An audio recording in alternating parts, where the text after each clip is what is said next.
So the first weekend of the Battlefield 6 beta is now concluded. I don't know about you guys, but I had an absolute blast playing it. I definitely played way too many hours because I just simply couldn't stop playing it, if I'm going to be honest. I should have got a lot more work done, but despite really enjoying it and overall being really high on the game so far, I do have some issues and feedback on the game after now probably close to 30 or more hours of total playtime between the beta, the play sessions last week when I was in LA, as well as my playtime back in February. And so today I wanted to run through a few of the critiques that I have in regards to Battlefield 6 in hopes that we might be able to get some of this stuff fixed by launch, or hopefully not too long after. Now, the first thing to me that I have a pretty big issue with, and this is by far the biggest concern that I have leading into the launch of the game, in my opinion, the time to kill in this game is way too fast. Mostly just at close range. I actually think the time to kill at long range and sort of mid range is actually fine, so I don't think they need to really change that. But in terms of the close quarters combat, which, let's be honest, is pretty much every map in the beta so far, it feels like I am not only killing but also dying way too quick. And to me, it's actually feeling a little bit more of like a reactionary or twitch shooter than Battlefield normally is, where usually the time to kill is just a little bit slower and you actually have outplay potential and stuff like that, where if you're getting shot at, you can actually get into cover, you can maybe heal up or reposition, you can then actually have the chance to outplay that enemy. Whereas how this current build of the game feels, it is a lot more in line with Call of Duty, for example, where it almost comes down to whoever sees the enemy first is going to win that gunfight. Again, mostly just talking about close range, because I actually think at mid to long range, it's actually completely fine. Now, this could be a bit of a tinfoil hat theory here, but I'm not sure if this is actually intentional to bring in more Call of Duty players. I feel like they are maybe trying to Call of Duty-ify this game, if that makes sense. Not too much, because I will be honest, it does feel like we are back to like the older school era of Battlefield in a lot of ways. So I'm not trying to say they've fully codified the game, but it does feel like they may be making it a little bit easier for Call of Duty players and just FPS players in general to get into the game and not feel completely out of their depth. Because let's be honest, Battlefield is probably a little bit hard to get into if you're used to playing Call of Duty and stuff like that. And so that's my little tinfoil hat theory there, that maybe the time to kill is a bit quicker so that all of those more casual players who are jumping in can actually do a little bit better compared to getting stomped by us Battlefield veterans. Now, I don't think it needs a crazy change. I don't think it's like twice as quick as it should be. It only probably needs to be toned down by maybe 25 to 30% in my opinion. And I think if they do that, it would be in a good spot. So it's not way off. I just think there are a lot of times where I'll literally go around a corner and before I even sort of realize someone's there, I'm actually dead. And it's not just me dying as well. There's a lot of times where I'm killing enemies and I'm kind of like, how the hell did I kill them so quickly? Some of the SMGs, especially the shotgun as well, and even some of the assault rifles, they just feel a little bit too deadly up close, and that's something I really hope that they fix, because to me that is one of the things I love about Battlefield, that outplay potential where you can get shot and you can still usually, unless you're just way out in the open, find the time to get to cover, sort of reassess the situation and at least have a chance to win that gunfight. Sometimes you're still just going to lose and that's fine, but to me it's really frustrating when you die and there's really no chance to actually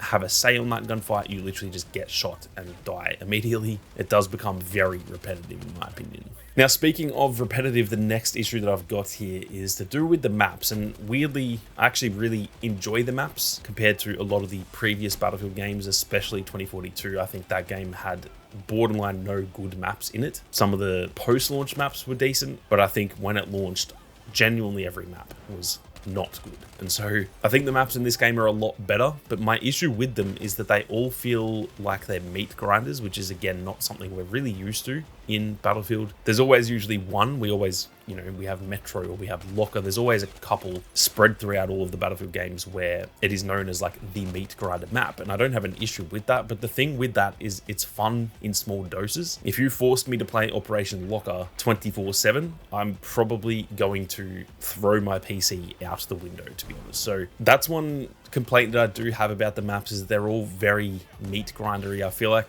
even the bigger map in Liberation Peak, for example, example, it's fairly open in a lot of areas, but realistically it is a 2-lane map. When you look at Conquest, there's just like the sea flag area, and that is 1 lane, and then there's the other side of that sort of mountain that is just the other lane. And it means that even though the map in general is fairly open, it's also very skinny and very narrow, and therefore it does still feel like a meat grinder, even though it shouldn't really feel like that because it's not an indoors map, it's not super close quarters, but it still results in that kind of meat grinder feeling. So obviously it's hard to properly judge. This is just the beta. We don't know what all of the other maps are like. Now we do know that we're getting Operation Firestorm at launch, and we know that that isn't a meat grinder, that is a much bigger typical sort of Battlefield map, and it is absolutely goated. So at least we know we're getting one very good Battlefield map. And if all of the other 4 maps we're getting at launch are bigger than the ones that we have in the beta, then I'm fine with it, because I think these will be like the smaller maps, and then we're going to get some bigger ones as well. But if all of those 4 maps are also in the same line as this, where they are smaller, more condensed, and very close quarters, to me, I do think that will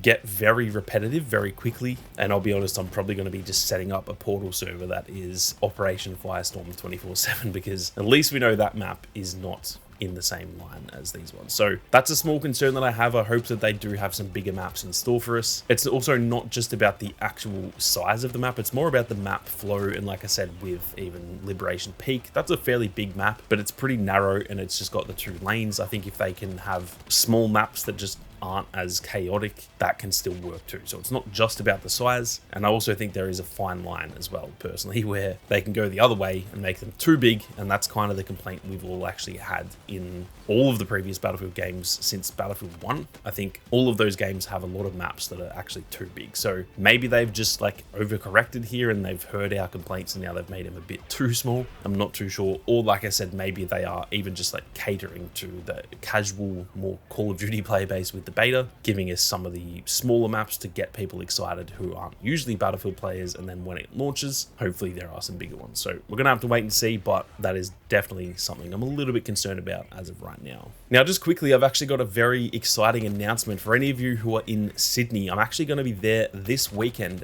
live streaming from Fortress. And so if you are in Sydney, feel free to stop by the Fortress. You'll be able to link up with me and a bunch of other Battlefield creators there. We'll no doubt be having a drink and stuff afterwards as well. So if you are in Sydney, feel free to pop by. It'll be on the Saturday night, August 16th. So feel free to pop by. Or if you're not in Sydney, or hell, even if you're not in Australia, like I said, I will be live streaming. So be sure to turn on your notifications, just like the LA stream that I did the other week. This will be another stream where I'm actually not at my own setup. So be sure to tune in. I'm sure it is going to be a hell of a lot of fun.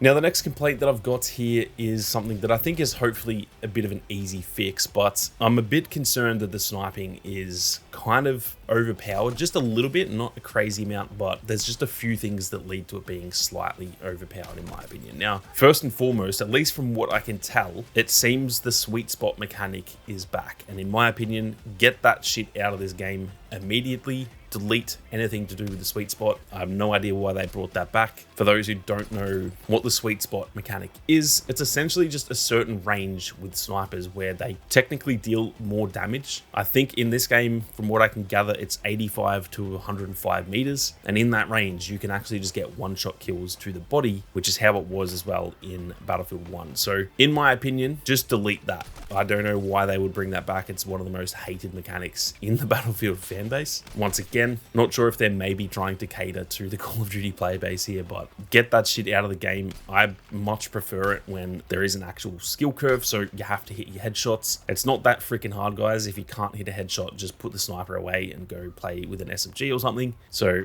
hopefully they get rid of that. I've heard so many people already complaining about it, so I'm confident that they hopefully will, but it is giving me PTSD that that is back in the game. Now, I do like that they've tried to counter the sniping a little bit too with the scope glint. It is kind of crazy how much glint there is, but that is obviously trying to counter how good the snipers are. So I'm kind of okay with that, and it does definitely help. But my other complaint with the sniping, which I don't actually know if this is bugged or if this is how it's meant to be, I guess we'll have to wait until the full launch, but the sniping feels very hit scanning in this game. Now, there is still traversal time and stuff like that, so it's not instant, it's not actual hit scan, but there is borderline no bullet drop. And again, I don't know if that's bugged or if that's how it's meant to be, but it's kind of annoying in my opinion. I much prefer in Battlefield Battlefield where if you are shooting at range, you actually have to account for bullet drop and lead your shots and stuff like that. And that doesn't really seem to be a thing in this game. Essentially, if you just aim for their head and click, you will get the kill unless they are moving and you're at range and stuff like that. But if they're stationary, just literally put the crosshair on their head and shoot, and it's essentially a guaranteed kill. So I personally don't like that. It just makes it too easy. I think the thing with the sniping, it's not overpowered. It's just hella easy. It shouldn't be that easy. Sniping should have a skill curve because otherwise just everyone can pick it up. And if everyone can do well with a sniper, that is very much not good for balancing. So get rid of the sweet spot,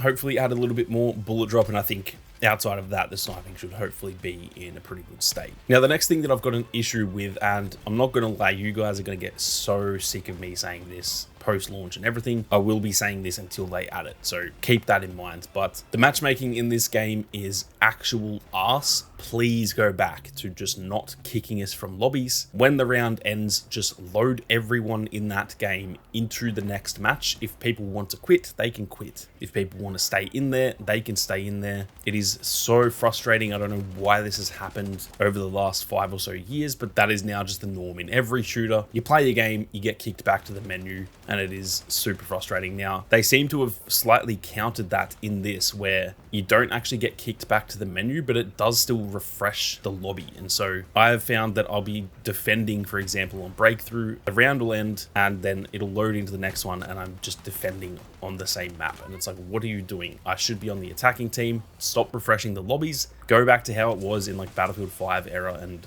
all of the games before that, where it's just a regular rotation. The servers are essentially persistent, and yeah, we don't get kicked back to the menus, which, to be fair, I don't think they're kicking us back to the menus now, but they are still refreshing lobbies and stuff, and it is very, very frustrating. The other thing I really want to see, which they've slightly talked about, so I need to wait until the full launch, but they need to bring back the server browser and make that a very key thing. There's so many reasons why, and I'll probably do a whole video on that, so I won't go into it in this video. But yeah, the matchmaking in this game, keep in mind it's a beta, so I can't judge it too much, but it has been pretty damn poor. I've had a period there where I was playing on Liberation Peak on breakthrough. I was defending, the game ended, I got put onto the defending team again on the same map. That game ended, I was then on the same map, but I was attacking, and then the round after that, I was on the same map defending again. So how is that possible? There's 4 maps in the game. Please stop putting me into the same freaking map, especially when I'm always defending. The way to fix that is just going back to how it used to be. I don't know why they need to change that. Please,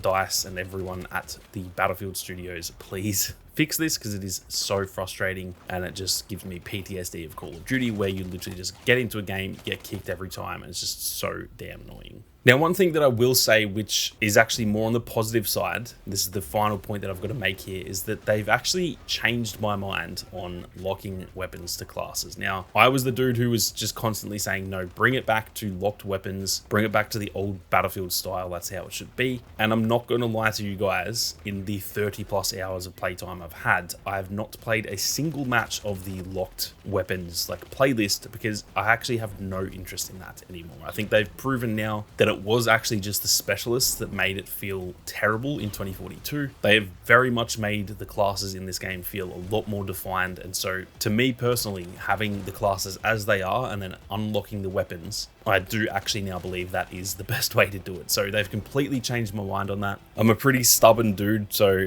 I'm not going to lie, I thought they would literally just never change my mind on that, but they have essentially, to me anyway, proven that, yeah, the open weapons is fine, provided that the classes actually still feel defined, which in my opinion they do. Not too sure about all the changes that are coming to the assault class, changing the spawn beacon to assault and stuff. I'm not sure how that's all going to play out, but I'll wait until that actually happens. But for now, the classes do feel defined enough that I'm actually completely fine with those open weapons. So I'm keen to hear all of your thoughts on that as well. Let me know down below if you are for or against the open weapons, if you've tried both. I'm keen to hear all of your thoughts on all of that. But overall, I think the game has phenomenal bones, and I think it is already honestly better than Battlefield 5 and 2042, but I think there is a lot of cleaning up around the edges in order for it to become a truly great Battlefield game, and that is exactly why I've made this sort of video, pretty much just complaining about a bunch of stuff, but hopefully EA actually listen to all of us and implement a few changes in the lead up to launch, and not long after launch too, that will have the game in a much better state. But that is going to do it for this one, guys. Thank you all very much for watching. You guys have a great day, and I'll see you all out there on the battlefield.